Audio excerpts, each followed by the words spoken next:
उसे बेटा बेटा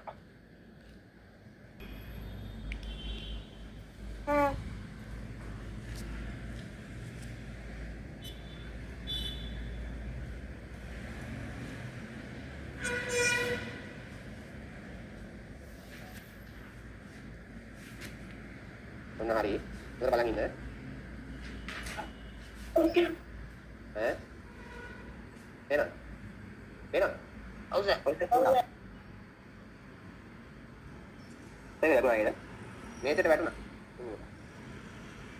මේක අර මෙහෙන් අල්ලන් ඉන්නකොට අත්වල දෙනකට පිටිනවා මේ තාපේ සම්නයන වීමේ හැකියාව ගොඩක් ප්‍රබල නිසා මේ වෙනවා. ඒක උණු වෙනවද ඒක? මේසේ පොඩ්ඩක් පිටිනවා ඒක. يعني මේක නෙමෙයි ගින්දරනේ.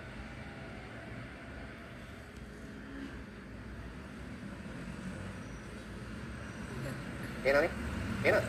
ඔව් සර්. उसे बेटा बेटा හරි. දාලා මම මේක පොඩ්ඩක් කලක් කරනවා. ඒ මන්දිට මේ පොඩ්ඩක් කලක් මැග්නීසියම් දාලා හරි. කලක් කරන. මේක ටිකක් කලත්තලා බලන්න මොකද වෙන්නේ කියලා. කලත්තලා දැන් මම පෙරන්න යන්නේ නැහැ. අපිට ඕන පෙරලා ගත්තා නම් මේක වඩා ලස්සන දෙයක් කරන්න පුළුවන්. පෙරන්න ඕනේ නැහැ. මම කරනවා මේකට මෙන්න මේ වගේ වැඩක් බලාගෙන ඉන්න. කැමරා පෙරලා කරන්න. මම මේකට කරනවා මෙන්න මේ වගේ වැඩක්. හරිද? මේ මොනද ඔක අවර්ණයිනේ? ඒක බලන්න බලන්න. මොකද පුතේ? මේ දැන් මම මේකට චූටි වැඩක් කරනවා. හරිද? මේක පෙන්නලා ඉන්න. මේ තියෙන්නේ මෙතන තියෙන පිනොක්ටලි. හරිද? මොකද මේ තියෙන්නේ? පාට මේකේ පාට අවර්ණයි. හරිද? මේක මම දාලාම දෙන්නම්. මේකේ පාට අවර්ණයි. ටෙස්ට් ටියුබ් එකට ටිකක් දාගමුකෝ. මෙන්න මේ විදිහට ටෙස්ට් ටියුබ් එකට පොඩ්ඩක් දාගෙන බලන්න.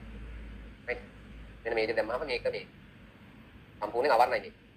අනිත් ලැබි පොදු. මේ හරි. ටෙස්ට් ටියුබ් යට නැති. ටෙස්ට් ටියුබ් එක කලින් පාට කරලා හොදලා ඉන්නවා මේ පාට වෙනස්. ගමන්නේ. දැන් මම මෙහෙම කරන්නම්කෝ. මේ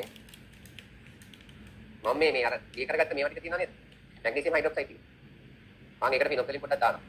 බලන් ඉන්න හරියට බලන් ඉන්න පොඩ්ඩක් කරන්න. දානවා. දැන් මම මොකද උනේ? දම් පාඩු නේද?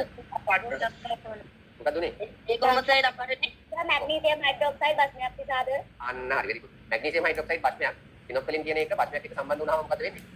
ඒකෙන් සෑදෙනවා හයිඩ්‍රොක්සයිඩ් කියන එක. ඒ හයිඩ්‍රොක්සයිඩ් කියන එක හැදුනට පස්සේ අපිට බලා ගන්න පුළුවන් වෙනවා මේ හයිඩ්‍රොක්සයිඩ් වල තියෙන මේ මැග්නීසියම් හයිඩ්‍රොක්සයිඩ් මේක මේ සම්පූර්ණයෙන්ම පාට වෙනස් වෙනවා.